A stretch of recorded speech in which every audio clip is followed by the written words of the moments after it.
So get yourself a piece of Romex at your desired length. As you can see here, you've got the 3 in there. We're just gonna start taking it all apart.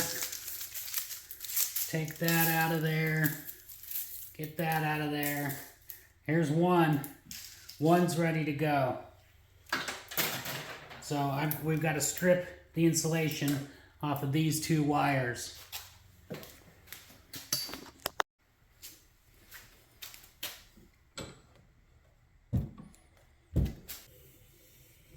Want them to stay in there nice and tight.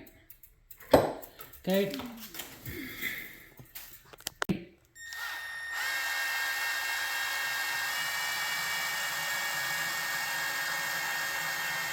What I'm gonna do is put these back together again. Twist this around there.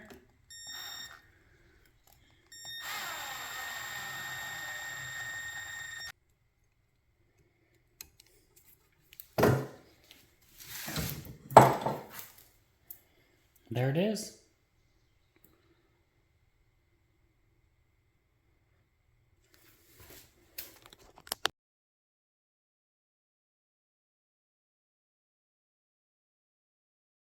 I sure hope it helps them. I love them.